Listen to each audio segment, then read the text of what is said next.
آه، احنا انا مش من عادتي طبعا بسبب كده زيكم الاول، انا مش من عادتي ان انا اصور، بس انا حبيت ان انا اصور موضوع الاسلحه عشان يبقى زي مرجع ليكم انتوا هتنسوا الحاجات اللي هي اصلا عليكم في الاختبار. المفروض انت اصلا تبقى عارف السلاح بتاعك عباره عن ايه. فاحنا عندنا في الاختبار الاصفر ابيض مطلوب منك حاجات معينه في السلاح هتأديها، بس قبل ما تعرف الحاجات دي لازم تعرف الاول ايه هو السلاح. انت اكيد انت بتتعلم ان انت تدافع عن نفسك ضد حد جاي يعتدي عليك، او حد كمان جاي يعتدي عليك ومعاه سلاح. فانا عشان اقدر ان انا اواجه حد داخل عليا بسلاح لازم اكون انا الاول بعرف استخدم السلاح وعارف ايه هو.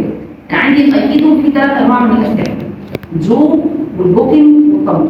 الجو اللي هو العصايه او الشومه، والبوكينج اللي هو السيف، والطنطو اللي هو الخنجر او السكين. الجو بيبقى طوله حوالي متر و20 متر و30، في ناس يعني في بتبقى مقاسات كده او مقاسات زي كده، والقطر بتاعه بيبقى حوالي 2.5 سم. الخشب بتاعه طبعا بيبقى مختلف عن الاخشاب الثانيه.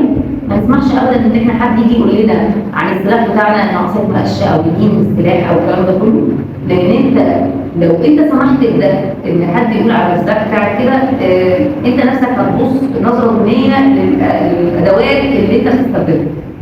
الخشب بتاع السلاح بتاعك بيبقى مختلف، خشب زي حاجه زي كده بيبقى صعب الكسر. اما الاخشاب الثانيه اللي الناس بتتكلم عنها واستخداماتها بقى اللي بنشوفها دي، لا ما بتبقاش طبعا نفس الخشب ده، وبيبقى ليه ادوات معينه. فانت لازم تحترم السلاح علشان الناس تحترمك وتحترم ادواتك. فانت الاول لازم احترم ادواتي اللي هي السلاح والبدله واللبس بتاعي. انا شخصيا اكون محترم مع حاجاتي واحترم حاجاتي عشان افرض احترامها على الاخرين. عندي بعد كده البوكن اللي هو السيف. السيف اللي هو بيبقى فيه شبه من الكتانه اليابانيه، ممكن تكون ظاهره هنا في الصوره. السيف هو بيبقى برضه ادوات خشبيه. بيبقى فيه فرق طبعا في الاداء واستخدامه عن الجو، لان هنا احنا بنتعرض بقى نصل يعني حاجه بتقطع زيه زي اي حاجه عندك حاده، فانت لازم تتعامل معاها تعامل مختلف عن الجو او استخدام الجو. تمام؟ هنعرف كل ده بعد شويه في بقيه الفيديو. المقبض بتاع البوكن بيبقى طوله حوالي 30 سم او ازيد حاجه بسيطه. النص بتاعه حوالي 70 سم. البوكن او السيف الياباني بيتمسك بالاثنين ايد مش بايد واحده. ما ينفعش ابدا ان انا امسكه زي السيف العربي بايد واحده، ولازم بالاثنين ايد. ودايما ولازم يكون البوكن ايديه اليمين قدام. ما ينفعش ابدا ان انا البوكن بتاعي امسكه بشمالي قدام، حتى لو رجلك الشمال هي اللي قدام، لازم يمينك الى اليمين هي اللي تبقى قدام. هنشرح ده برضه بالتفصيل في الوقفات بتاعته والاجازه والحاجات اللي زي.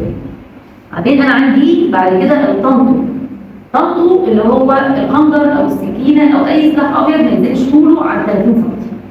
30 سم. لو زاد شويه ممكن تعملوا معاه الطنطو عادي جدا. بيتمسك طبعا بايد واحده. النصل بتاعه برضه بقى اتعامل معاه، خلي بالك عشان ده بيبقى ده المفروض النصل بتاعه، فانا ليه تعامل برضه مختلف عن الحاجات اللي ما فيهاش نصل. اوكي؟ دايما لما باجي استخدم الطنطو بيبقى السن بتاعه، لو انا هشتغل سكين فانا السن بتاعه بيبقى لفوق، يعني بيبقى بالشكل ده. لو انا هحطه جنبي برضه هنشرح ده بالتفصيل. طيب نيجي بعد كده النقطة المهمة، ايه هو آداب السلاح؟ ايه هي آداب السلاح؟ آداب السلاح بقى أولا زي ما قلت في أول نقطة خالص، أنت لازم تحترم سلاحك جدا، لازم تحترم أدواتك. تاني حاجة ما ينفعش أعدي من فوق السلاح، ممنوع تماما، ممكن تلف حواليه. ما ينفعش إن أنا أستلم وأسلم السلاح إلا بأداء معين في احترام للأدوات بتاعتي. زي إيه هنشوفها دلوقتي.